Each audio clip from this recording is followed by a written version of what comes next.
The Producer Podcast continues with a fun new couples edition as I'm sitting down with Richie and Bethany Johns to talk what it's like being married to another creative in the film industry, the benefits and challenges that can bring to the relationship, and much more. So without further ado, let's get started.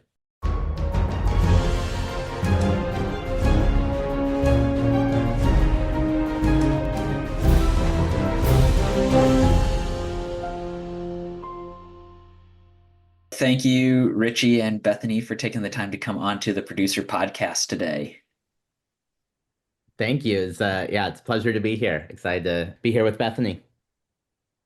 This is going to be a fun episode because I've talked to many producers who are married, but like their spouse doesn't work in the film industry. And even the ones that I have, I've never had both spouses on the podcast before. So this will be a fun, unique spin, I think, on the world of producing. But I guess maybe to start, just kind of take some time to share how you guys got started in film, how you kind of fell into the department of producing and all that. Sure. Yeah, I've had a very clear path in my story that I've known for a while now that I wanted to be a filmmaker. I grew up with the home video camera in my hands and make short films with my sister, and then ended up making a feature film when I was in high school. And that it was just more confirmation after confirmation that I'm supposed to be doing this, but I didn't realize it at the time, but I was actually producing. Even with the first film that I did just with church volunteers and friends, between finding locations and asking people to, take time on their weekend to come and be a part of this project. I didn't realize it, but I was producing, right? Mhm. And then I started assistant directing, which I loved. I did it originally to become a better director, but then I fell in love with just the management of different personalities and emotions, and getting people to all rally around a subject matter, no matter what it was.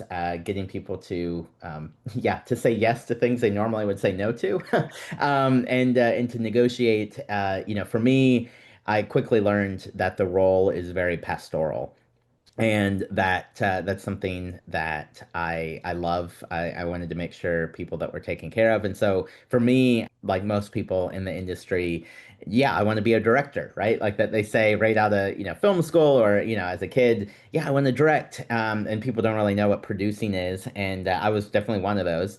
When I started assistant directing, and then I would sometimes get frustrated. I just had to stay in my lane as the AD, right? And there were certain things that I wanted to maybe change that I couldn't. And so had some great friends and mentors encourage me to consider producing, and then started working on some other projects. And then, yeah, that led me to producing. And then on top of all of that, when I was in college and then over the summer, kind of working on projects, met Bethany in college. And yeah, Bethany, I'll let you maybe take it from here because you never thought you would be doing this. For me, it's been very clear, but for you, Yeah. it's When I first met Richie, he told me I want to make movies for a living. And I said, that's really nice, but you should probably go get a real job. I didn't realize that this was something you could do. And it's just not something that was ever on my radar. When I was in school, my degree's in mathematics. And so I wanted to go into data science, data analytics, and that was the path I was on. And we got married and Richie continued to AD and that was fine. And he traveled and I would go to work. And over the course of those few years while we were dating and then our first year of marriage, I would go and visit him on set and I'd be like, wow, like there's a lot of similarities between like the work you do here, but then also the work that I do in an office. And then you meet the people that he's working with. And one of my favorite parts about film and producing is the community you get to build around every project and the friends you make along the way.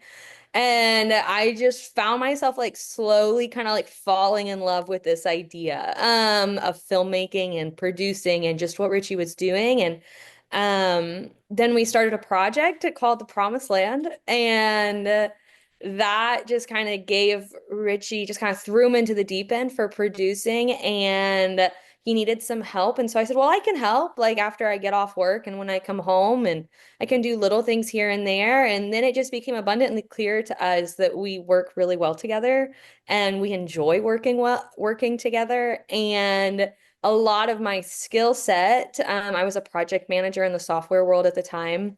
A lot of my skill set carried over very easily into producing. Producing in a lot of ways, everybody who doesn't have an official like role that fits in a box is called a producer. But if you're actually doing the work of like producing and building the team and managing the budget and doing a lot of that, you're managing a project. And so it was very easy and natural for my skill set to transition over. I just had to learn the lingo. And so that's kind of the promised land kind of opened that door for us to be able to do that. I quit my job and we took a step out in faith. So we said, okay, God, like we firmly believe that this is something you've called Richie to. I've entered into a covenant relationship with Richie and with you, called marriage. And so I'm agreeing that you've also called me to this in some capacity. And so what does that look like if the both of us step out in faith and we say, okay, we don't know what the next project is, but I'm going to walk away from my biweekly paycheck and we're going to say we're going to do this together. And so that's kind of how I got into it. I never would be in this field most likely if I hadn't met Richie. But I've been doing it full time now for about 3 years and I absolutely love it. It's taken us some bumps in the road to kind of figure out what our lanes are and how to work together and where we're both like best suited, what our giftings and our skill sets are. But it's been a lot of fun and we've done so many things in the last few years that I never would have ever dreamed of doing. And so that's been a real big blessing and an honor. And so I'm hopeful that we'll get to do this for the rest of our lives. But if not, we're at least enjoying it for the time being. I guess one question I'd have is like maybe more for Richie, but like when you two first met, since you weren't in the film industry, like how did you go about explaining what you do? Because sometimes that's the biggest struggle I have is like how to get people used to like a 9 to 5 to understand what the type of work you do is like. Yeah.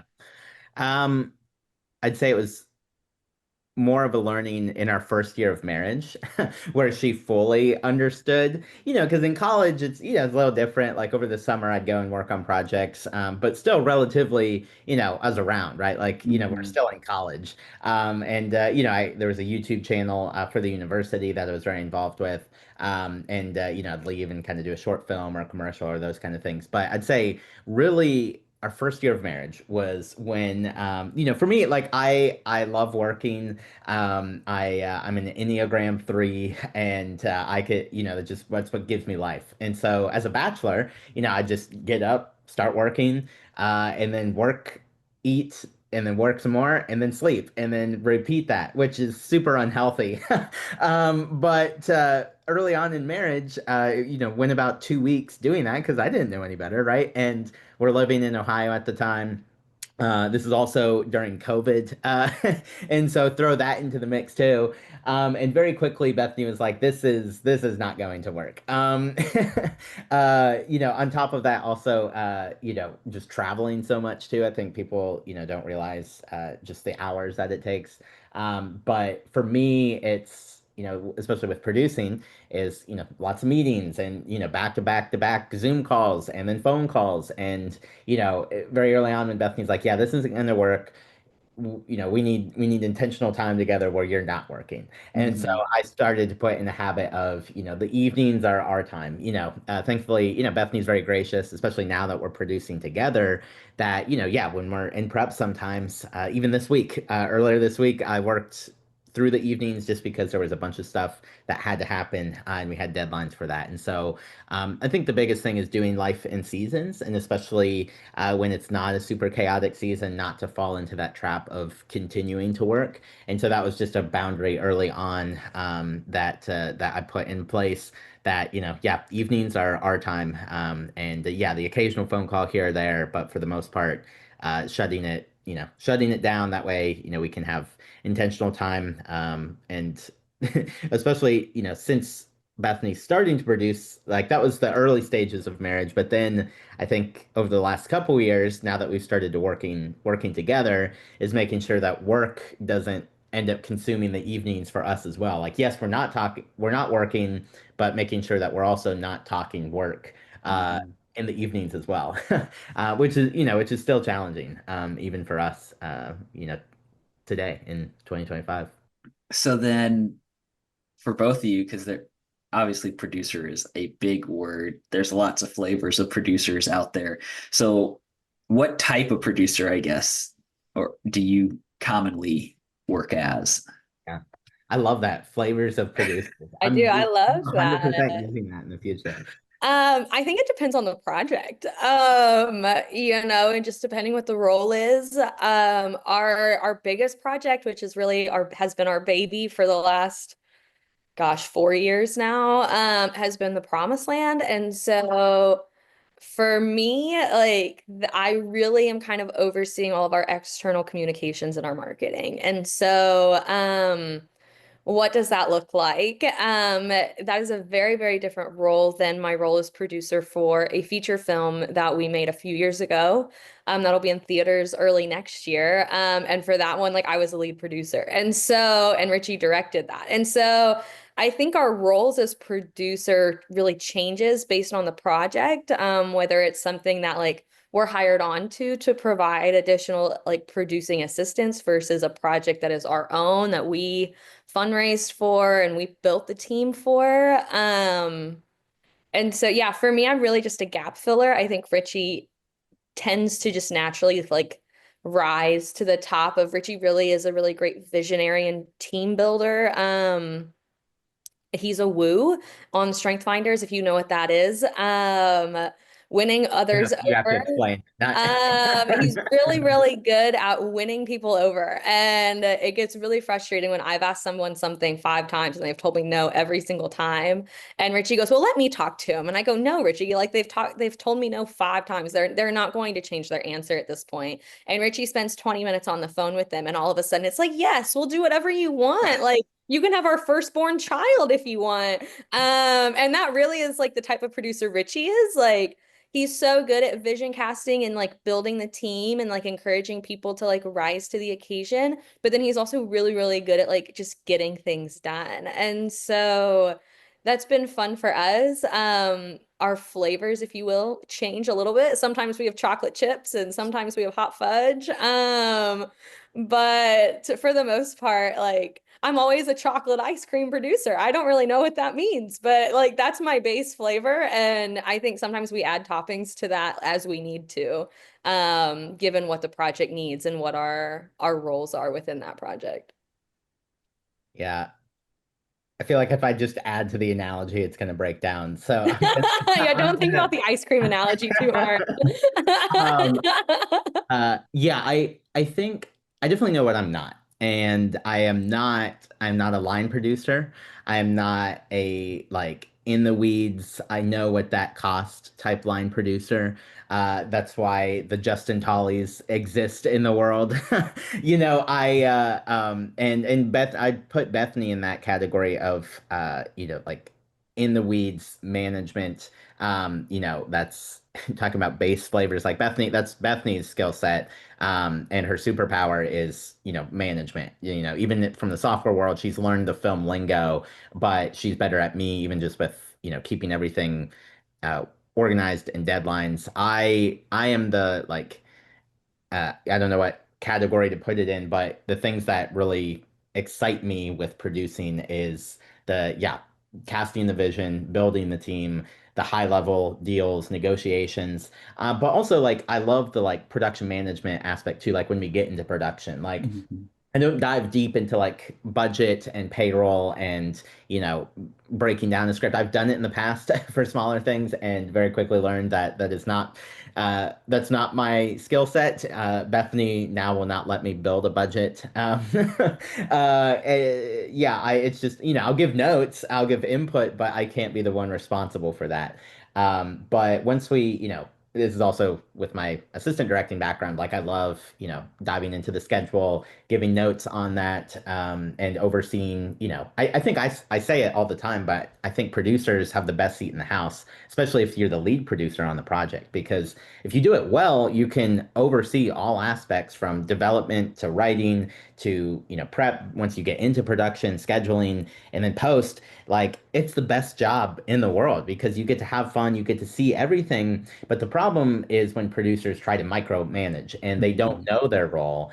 And I still have to check myself too. And this is where Bethany is a good checkpoint for me of, hey, Richie, you got to trust your team. If I try to get too much in the weeds or get nervous or anxious about something and then, you know, double check the team and it's like, no, we got this. And so I think that's where like a good lead producer for a project is able to oversee because nobody should know the project better than you and like your director. Like in the case of the Promised Land, Mitch Hudson and I are business partners and I trust him with the creative of the show and he trusts me to manage all of it. And so, I have his back for things that he just doesn't have the time to speak into, but because we have that, producer director, business partner relationship, which you need that if you have a, producing partner. But when you're overseeing just a long project, even if it is just a feature film, not even just a series, as a producer, it's that, great producers can see big picture and vision, but then they're still really good at details and being able Mhm. to point out, errors in VFX or, well, what if we scheduled it this way and then that would save us a whole day for this actor? Or, oh, this isn't working with this position. I think this department needs some additional support. Whatever it is, you have to look big picture, but you have to look at details. And so I think that's the kind of producer I am. I'd love to jump back to what you were talking there about how you enjoy kind of the vision casting because I think a lot of people always picture that's the director's job and the producer's just all the boring stuff. So like what does vision casting as a producer look like for you? Yeah. Usually it's begging people for money. No, yeah. No, it's it's like I mean the best example I know we keep talking about the Promised Land. It's because we're in it right now. It's been our baby since 2021, but that's the first thing at this level that I've produced, and so I think that's the best example I have, among other things. But for me, it looks like, collaborating with the creatives to understand it yourself. And still, like, good producers need to know what makes a good story. Even just reading basic, like Save the Cat or whatever. Like, I've heard from other producers too. Like, I think you're right. Everybody assumes it's sometimes just the business, but good producers also understand the creative and can speak to creatives. Bad producers, like, there's like, you need a translator sometimes because they don't get the world, but you have to, sometimes creatives, are, emotional. They're attached to their work, which you get it. You want them to be, Mhm. but you also have to reason with them sometimes, and help them understand the why behind, why we can't afford this or why that's not realistic or why we should do that. And let's double down and put even some more money behind that. That's a solid idea. And so for casting vision, yeah, from early development stages, it's pitch decks, and this is the project, this is where we're going. In the case of the Promised Land, it's exciting because it's not just a one-off. You have to one believe in it if you're gonna Mhm. get something going and spend the effort. It's not worth it if you don't. Like if you're just doing it for a paycheck, like you have to truly believe in it. Because if you don't, I think people can see right through that. And so for you as a producer, you one have to believe in it. But in the case of the Promised Land, we're building a franchise, and it's been really more of like a startup company, and that's how I've kind of been approaching it and finding the right partners to come onto the project, looking at, hey, our goal is to create 40 total episodes and a feature film. This is not just a one-off thing. Do you want to be a part of a movement type idea? And so that's the thing that Mhm. like that's the thing that gets me going. It gets me hyped. Yes, it's like in collaboration with the creative, but they should be creating. It shouldn't be their job to find the partners and investors at like that. That is the job of the producer. Like it is a creative role in that area because you do have to, be able to speak business, talk to investors, get them to understand, why this is a good financial decision. But yeah, it's always, and especially in the early stages, casting vision. And then I think the second part of that is once you actually get into production, if you have the right team, casting vision, like there's an excitement around what you're working on too. And so like really great team members, whether it's your costume designer or director of photography, even farther down that, like just the other crew members that are in the weeds, you know, getting dirty, like out there in the sand dunes, in our case, getting them to understand the vision behind it too. Like that's what excites people. You have to have, really high challenge as a producer, to encourage people to, work with excellence. And sometimes you have to encourage them, or follow up and challenge them to do better. But then the Hmm. second part that good producers forget sometimes is the support. And I think that's where casting vision, even in the day-to-day weeds, you sometimes forget about, because then it just becomes a checklist and deadlines. And, well, is this getting done? And sometimes you forget the why behind what you're doing. And so vision casting has to be a part of the whole process. And yeah, definitely it's heavy on the front end, but you have to carry it through the whole project to motivate people. Yeah, I like that. Because yeah, I've seen a lot of people, and I've probably done it myself, that they're good at the front and then they forget about the back part of that. Yeah. I'd be curious, just since you brought up like reading books, like Save the Cat and that, if you guys have any books that you would recommend to listeners. Oh goodness. One I feel like we reference all the time is Creativity Inc. Mhm. Richie's read it in its entirety. He read it a couple years ago, and I'm just now getting into it. But I feel like I've read it because Richie talks about it so much. But it talks about the founding of Pixar. And during Toy Story 1, one of the Toy Stories, it was a bit of a mess. Everybody was on different pages. And so they formed this thing called the Brain Trust, and they got all the smartest people in a room. And they said, we all have a common goal. We all want to make a really good movie. But in order to make a really good movie, we have to be able to be candid with one another. And so that's what they did. They formed this brain trust where they can just have a really honest, candid conversation. And it's something that Pixar uses for every project. And so that's a big like concept that we've adapted into our own work of every time we go into a big meeting with our full team, we are having a very candid conversation here. No idea is a bad idea. Some ideas might be better than others. Some might be more doable than others and more practical, but we're going to be very candid. We're going to talk about what's working. We're going to talk about what's not working, and we're not going to let ego have a place here. So I think for any leader, anybody who has to work within a team, I think Creativity Inc. is a great, great book. Um, and Richie, you probably have some others. But I know that's probably if we had a top one, that's the one we reference and use the most in our work. Especially since it's mostly focused, our work is focused around like working with other people on a day-to-day basis. Mhm. And having to work within a team. So yeah, that one's a great one. This is less like film centric, but I think it's just great for producers. Leaders Eat Last is a Okay. Simon Sinek. Yeah, it has a great principles from just leadership in general. As an AD, I adopted it early on of even just with on set. Usually, nothing against other ADs. It just worked for me and my style, but I'd never just have. I mean, I'd have a PA call last man, but I always made sure I was the last man. Hmm. I think it's just great leadership principles that are in that book. That's another one that comes to mind. There was one other one that I was thinking. Is Uh, it the Moses one? That one doesn't have anything to do with film production either, but it's just a good oh, that's a good book. one. Yeah, where is that? What is even the title of that? Yeah, it's called specifically for the Promised Land. Been working through this with just my producing team, but it's called "What's in Your Hand: Leadership Lessons from the Life of Moses." Uh, Okay. Eddie Estep, he's a pastor.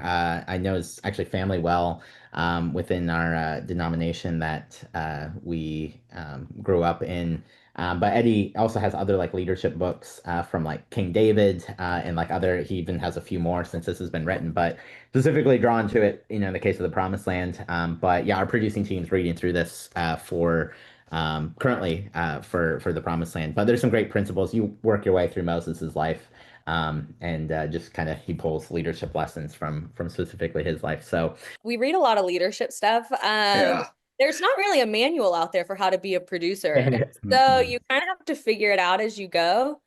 And we joke all the time, like, had we known we would be doing what we do now, we would both have been business majors. And so, because really a lot of what we have to do, we probably could have learned more at a business school than a film school. And so we focus a lot on that because leadership just, your leaders dictate your entire culture. And so we really believe, we have a friend who has a leadership ideology of leading like a tree, and you as leaders are the roots and the trunk, and then as you grow you have fruit and you have leaves and you have life.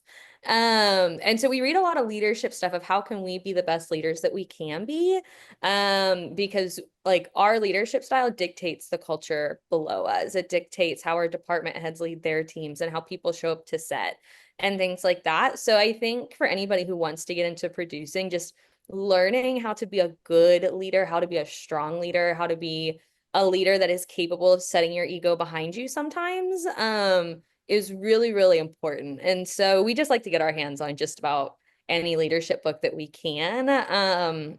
Just yeah, because we want to be good, strong leaders. The practicalities of producing, a lot of that just has to come through experience. Unfortunately, you can't read it in a book. yeah. Yeah.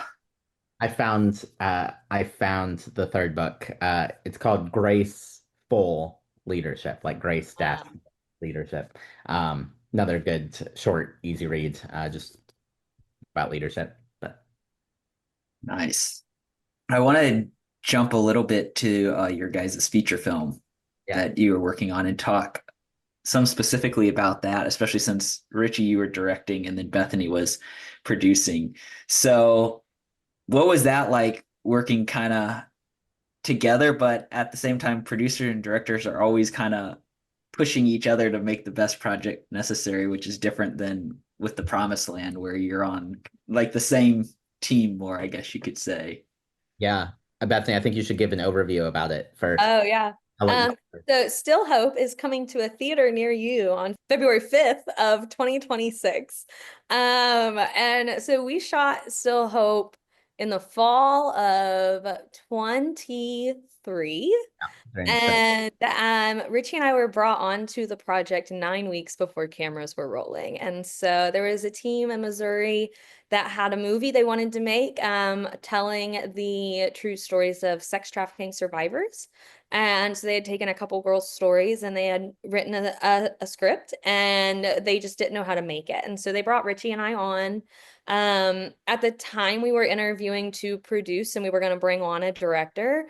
And as we were just moving through those conversations, the executive producer asked Richie to direct. And that was not something that was on our radar at all for this project. But as we prayed about it, we just really felt like this was a door the Lord was opening for us. And we felt it was a story that Richie could tell really, really well with a lot of like honor and respect to the subject matter. And so yeah, we got hired and then we rewrote the script, we built a budget and we hired everybody and 9 weeks later we were filming in Missouri. And it was I think the best way I can describe that whole process was that it was very humbling. It was a very humbling process for us as husband and wife, for us as producer directors, and just for what our role was in this space. And you're totally right. Producers and directors, you would think they would be able to work well together because ultimately their goal is to make a really good film. But sometimes the goals, the sub goals within the big goal they butt heads sometimes. Richie's job as director is to protect the story and to protect the creative and to make sure that he's telling the story he wants to tell. But then my job as producer is to protect the budget and to protect the crew and to make sure, we're being good stewards of the resources that we have. And while we both want the other to succeed in their roles, sometimes we do butt heads. And so was just a very humbling experience, all in all. Richie, I'm sure we can talk about this project for a long time, because we're still in it because it's releasing in just a few months. But I think that's a good tee up for it, and we can maybe get into specifics unless Richie, you want to add anything. No, that was a great overview. Yeah, it was probably the hardest 3 months of our marriage. And you know, not gonna lie, you know, we had therapy and counseling afterwards. You know, it was very humbling, like Bethany said. I think there were elements that we went in overconfident and you know, just with budget constraints and everything, it is, you know, it's stressful. And I think that's the thing for me. I learned, you know, it's just so different. It ultimately, it's made me a better producer. Like Bethany said, directing really wasn't on my radar. I had kind of come to terms like it's okay, you know, if I don't direct, like I just love producing. And it's like, you know, maybe 10 years down the line or 15 years after I've kind of established myself as a producer, and find the right story, I'll direct. But really connected with the executive producer, Brent McMinn, in the case of Still Hope, and asked if I'd pray and consider directing because, you know, they're like, well, then Bethany can produce. And the problem with both of those is I had never directed at that scale, and Bethany had never solo produced at that scale. And it was great for the budget. It was tough for our marriage, but we made it through. And at the end of the day, we're very incredibly proud of the product and what we were able to accomplish. But getting there, it was a challenge. And all along the way, I'd have, you know, just friends, you know, ask how they could pray for me. And I'd always ask, you know, for them to pray that I could compartmentalize the different areas. Because, yeah, I was still a producer, and you know, would speak into those kind of things with Bethany. I was still the director, the second box, but the third was as husband. And the problem would be when the three would get mingled together, and I would forget I was still husband, or I would forget. I got to trust Bethany to produce because I need to stay in my director lane here. And I never experienced that level of pressure before in my career. You know, I dealt with stress, you know, as a first AD, it can, you know, it's very stressful with producing. At that point, we had produced the Promised Land pilot. So, you know, I understood the stress of producing, but I'd never understood the stress of directing. And it's very different. It's very different when at the end of the credits, or the first card that comes up, once it's, you know, fade to black and the credits roll, when it says your name, the pressure that comes with that, I don't think you can ever fully be prepared for that. But in the case of producing, though, it made me an incredibly, uh, just way better producer for the Promised Land. And uh, that kind of window in 2023, we were trying to film season one of the Promised Land. It didn't happen, and I'm so thankful it didn't because I've been telling people that Still Hope for me as a producer was the lion and the bear that I had to conquer before I could really produce well for season one of the Promised Land. Learned so much through that process, but it made me be able to sympathize with Mitch as he directed, you know, the first season of The Promised Land. And there were moments where, you know, the sun was setting and I could, you know, see it in his eyes. You know, just the pressure that comes with, you know, the sun is setting. We have more shots to do than we have time for. What do we do? And you know, and I was like, man, I had like vivid flashbacks to, you know, a year and a half earlier when on set for Still Hope, and I'm the one in that role. And I think oftentimes producers can't sympathize in that way with the director because it's like, well, just work faster, just you know, just do it. Like, you know, why are we over time? And you know, why are we, you know, jumping into OT, or you know, why do we need to reshoot this scene? Like it, producers that can't understand that shouldn't be producers because it only just you know, ties it only just makes it harder for your creatives and sometimes ties their hands behind their back. Not saying you should just let your creative have full reign and do whatever they want. You know, it is a checks and balance system, but I think Mhm. sometimes, again, going back to being a grace-filled leader, you have to have grace. And I think that's the biggest thing that we learned was grace within each other. It has strengthened our marriage tenfold. It feels like it added like 7 years to our marriage. And We talk about that all the time. We're like, man, we feel like we've been married forever at this point. Like those 3 months probably lasted like 10 years in and of itself. it just fast tracked our like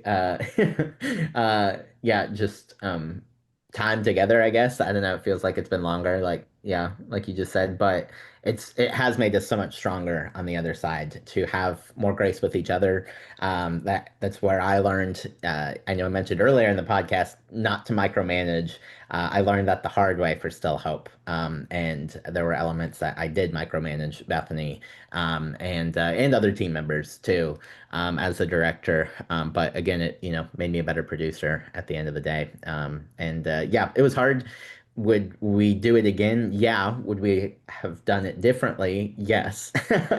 But we're still very proud and we're excited to see it come to theaters in February. Mhm. Yeah, I'm definitely looking forward to it. I remember following along some of the BTS and that you were sharing because I you were filming in an area of Missouri that I have a bunch of relatives, so it's like I was Oh, super funny. familiar with the area and all That's that. the thing. Yeah, it's really weird coming into a place that you know nobody and you Hmm. know nothing about the area to film. And where we filmed in Missouri, it wasn't really a film community. Like they do like commercials and stuff, but for the most part, like most of our crew we had to bring in, like nobody really knew the area, nobody knew places. And after we wrapped, I was talking, we created a really good relationship with the local law enforcement. And I was talking with a police officer after we wrapped. And he was like, yeah, a couple weeks ago, you were filming at this motel. And we were like, yeah, like we were there all night. And he was like, yeah, he was like, that's a really sketchy part of town. We just had a double homicide there a couple nights ago. And like, as a producer, that's like the worst thing you want to hear. You're like, praise the Lord, nobody got shot while we were filming on this location because you just don't know. Like Hmm. going into those places, you don't have those relationships, you don't know the culture of that area. But yeah, good old Cape Girardeau. It's a really cute little town. There's some really lovely people there. But I think next time when we film in a place we are not familiar with moving forward, and we have since then, we do a lot more research to understand exactly what we're walking into, but it's Yeah. okay. The location was great. It Yeah. looks great on camera. Yeah. The double homicide location. It looked great on camera. So And yeah, fun fact, Cape Girardeau is, and you probably know this, Micah, but David Fincher's Gone Girl was filmed there too. And so it's we actually kind of used it for a visual reference for Okay. but yeah, fun extra nugget of information for the podcast listeners there. Yeah.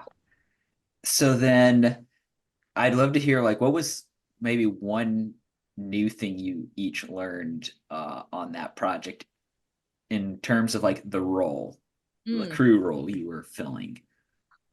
As Richie said, Still Hope was the first project I ever solo led produced. And we had a very small budget. And so our production office consisted of me, I had a line producer, and we had a PA. And that was it. We did all of it. I think we ended up hiring one more PA right before production. So my little team of four, we ran it all. We did all the financing, we did all of it. And I had seen Richie do it in the past and I was like, yeah, how hard can this be? We can do this. Like my team, we've got it. Like we're gonna pull our pants up and we're gonna do it. Like we can do all of it. Um and we did it. We got the movie done. We got it done under budget. It looks great. We're really proud of it. But I think the biggest thing I learned throughout that whole process was the type of producer I want to be. Like Richie said, I can do the line producing, I can do the numbers, I can do the project management, and that's the part I love, building processes and systems, and like putting people in the right place within those systems. That really is what gets me excited. But then another big part of who I am, and really is what is a big part of my role with Promised Land, is making sure that our cast and crew feel like they're taken care of being an advocate for them. And so I think Still Hope just really taught me where what I wanted producing to look like for me. And so, and I've kind of figured that out. I feel like with Promised Land now, had a really good groove for season 1. I'm excited to expand on that in season 2. But it's really, really just nice to be able to walk onto set and your crew's excited to see you because they know that at the end of the day, you're going to fight for them and you're going to help them do the best job they can, with the least amount of stress possible. And so I would say that's the biggest thing I learned about myself throughout Still Hope was even though I have this skill set and I'm fully capable of doing all of these things, it really kind of helped me define what type of producer I wanted to be and what I wanted that to look like for future projects. If and when I was capable of really picking and choosing what my Mhm. lane looked like. Yeah, I think I would say it kind of, I've touched on it multiple times, but I think the problem for me on Still Hope was when I kept wanting to put back on the producer hat. Talking about the boxes earlier, of not staying focused as a director. Like if, for whatever reason, you know, lunch wasn't ready and, it's like, wait a second, what happened here? And it's like, no, I trust Bethany as my producer to figure it out and, to fix it. And I think that was the thing for me was, not I I think the reason in the I'm very proud of Still Help. The reason it's so great isn't because of me. It's 80% of it was casting. Mhm. I think that's the I forget who originally said it, but the majority of directing is casting, and I had a wonderful cast. I think I'm a good director because I'm a better producer. That's just the type of director. If I do get the opportunity to direct again, I think it's just because of my skills as a producer to build a good team, right? To find a good team from costume design to your DP to casting, like that's what I love as a producer is team building. And so taking that into directing, knowing the story better than anybody, of course, but and you have to be the keeper of the story as a director. But I think for me, it's I trusted the team that I built. And I think for me, the biggest thing I learned was like not to, yeah, it's like, okay, Richie, you built a great team. You don't have to keep jumping back into producer role. Trust Bethany to do that. Trust the team. And, it's hard when, we did have a very small team. And so for me, it's like, well, I want to fix that, right? Like it comes from the place of like, I see a problem here and I want to jump in to help fix it. But then, of course, that would suck me out of directing and I'd get pulled back into producing and so learning to stay in that lane was probably the biggest thing I learned, and then everything else I said to kind of be sympathetic, and um, and also, I think that, the other thing would be to, just to have more grace when things don't go right. And to, look at it and be like, well, it's not what I wanted, but we'll do it better next time. And whether that's, with your producing partner, with your crew, with locations, or with, even just a prop or whatever, it's like, all right, not what I had in mind, but we'll do it better next time. And Mhm. I think that's the other thing that I learned. Again, going back to being a grace-filled leader.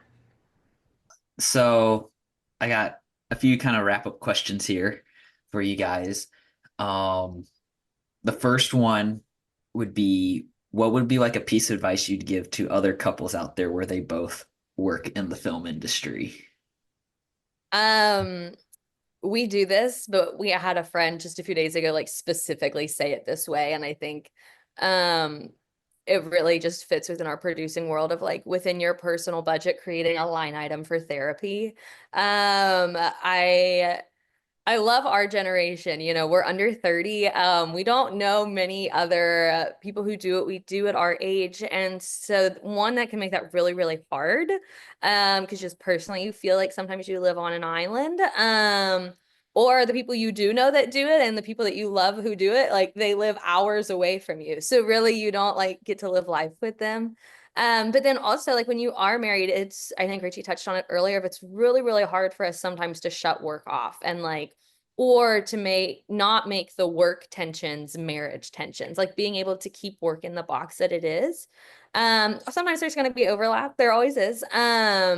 But one thing that has been really, really beneficial for us is therapy, and being able to have a mediator there who is able to teach us how to communicate with one another and help us process our emotions of, is this work problem really a work problem, or is it stemming from another personal issue? Or is this personal issue really a personal issue, or is it stemming from work stress?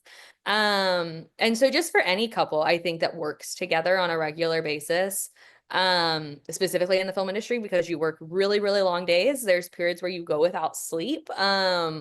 And there's periods where you go without like talking to one another as husband and wife. You're only talking to one another as producers.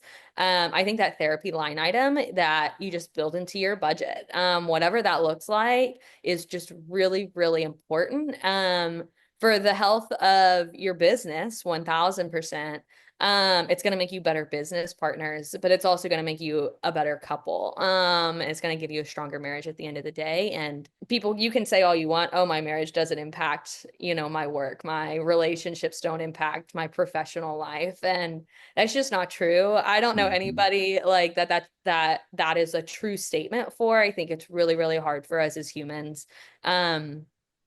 To like segment out our lives in ways like that. And so for us, just therapy and counseling and just good mentors and people with advice that are able to speak into our lives and help us work through conflicts when we need to has just been really, really important. And I think anybody else who is in a similar position to us should do the same.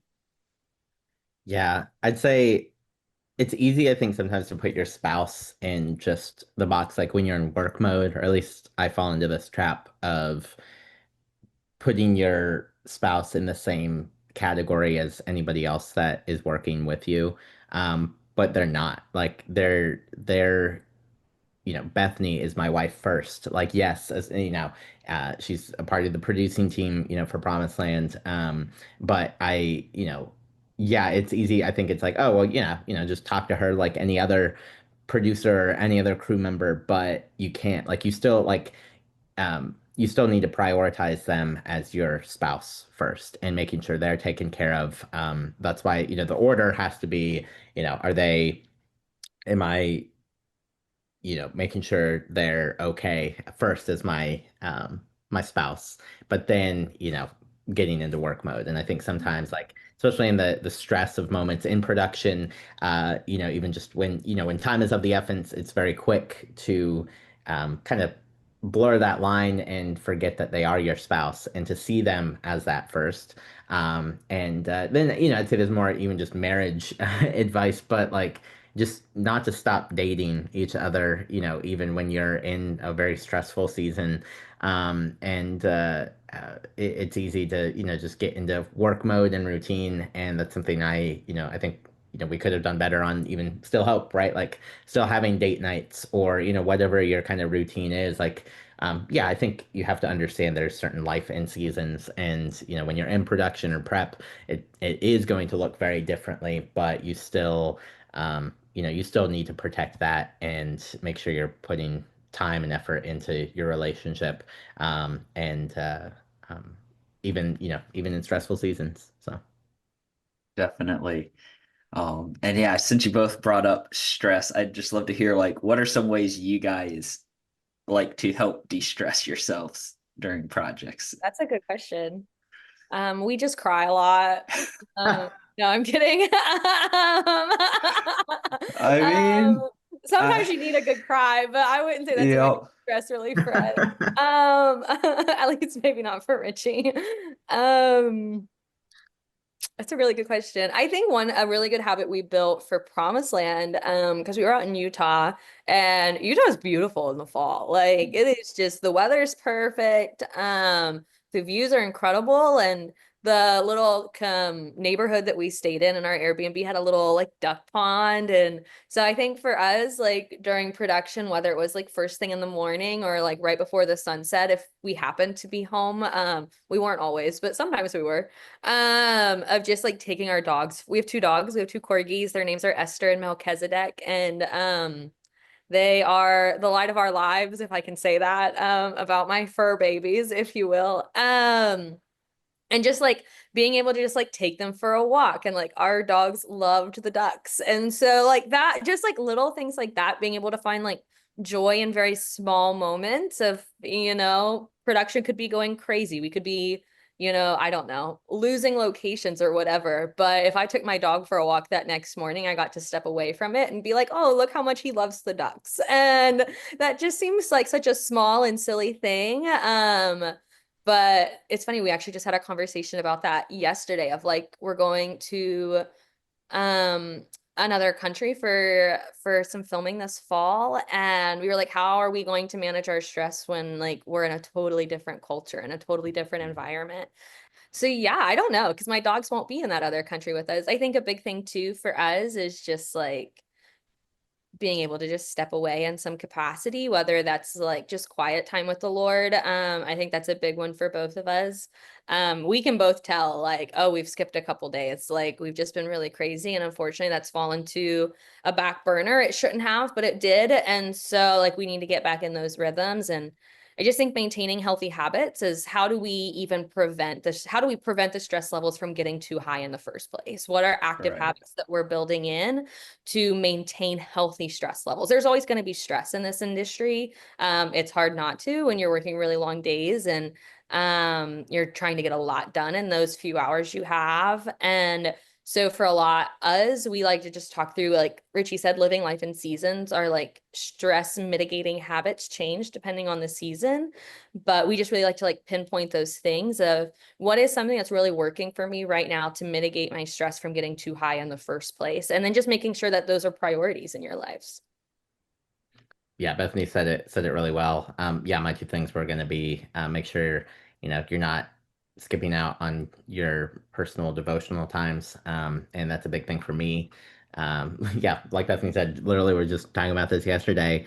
And the other piece for me would be music. I play a few different instruments, and so even just started a kind of routine of carving that out into just a little break in the afternoon, especially in just very stressful seasons to have an outlet, and it can be, to going on a walk like with the dogs or, whatever, being able to carve out that time to clear your head and then also just, spend time with the creator. I'll be curious to hear what you guys figure out to while you're overseas to help Yeah, we'll let you know. I don't stress free. know.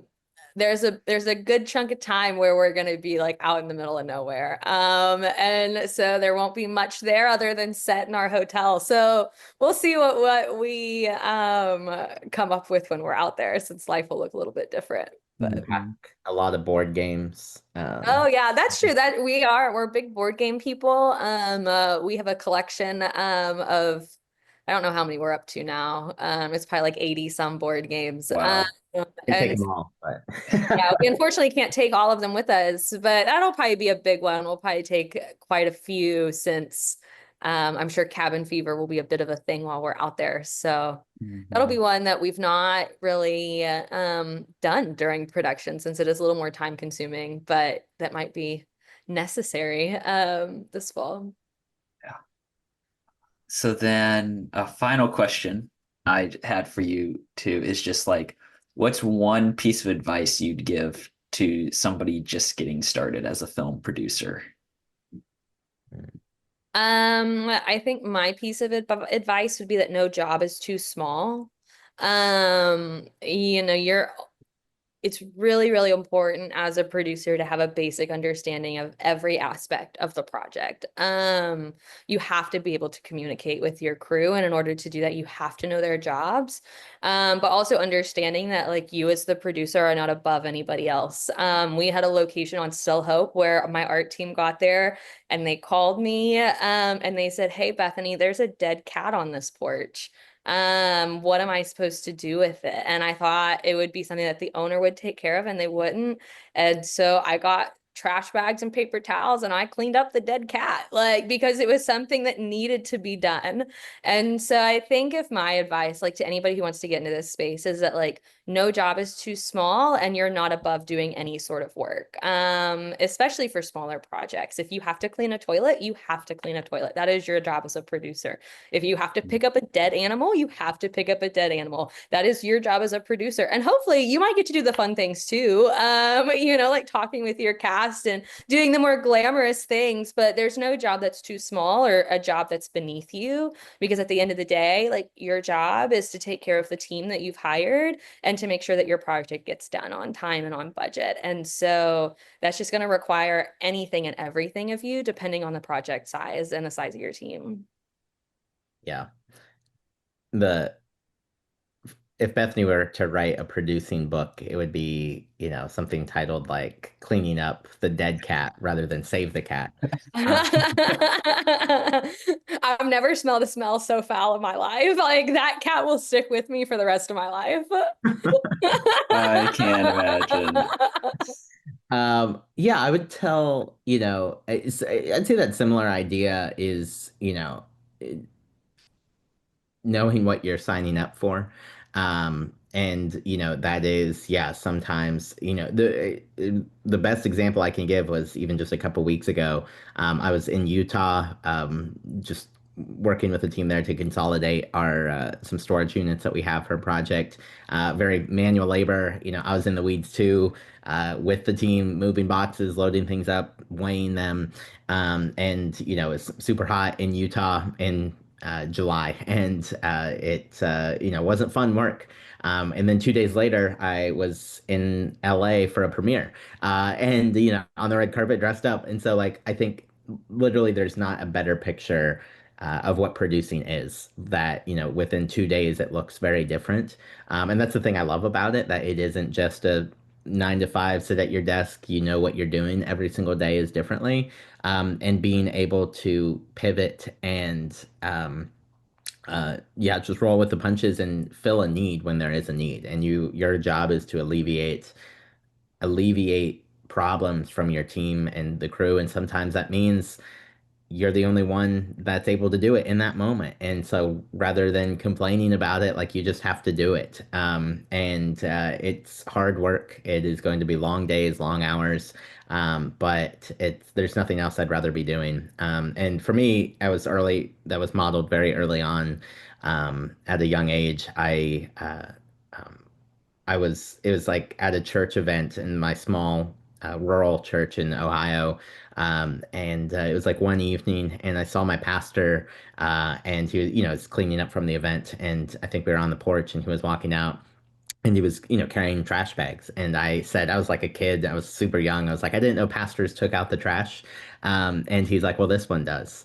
And that's something that stuck with me. And he's that mentor has since gone to be with the Lord, but he modeled what it meant to be, as a servant leader, in the context of a church. That's, the daily things, and that's something that's stuck with me as a producer, because you have to carry that same mentality of servant leadership and being able to do whatever it takes. And like Bethany said, that's the same exact thing. So, yeah, that's probably what I'd kind of lead with. Well, on that note, we'll go ahead and wrap up this episode of the podcast. So thank you both once again for coming on to the show today. Thanks so much, Micah. And with that, we're going to wrap up this episode of the Producer Podcast. Come back next Friday for not only our season 10 finale episode of the show, but also the show's milestone 100th episode you won't want to miss.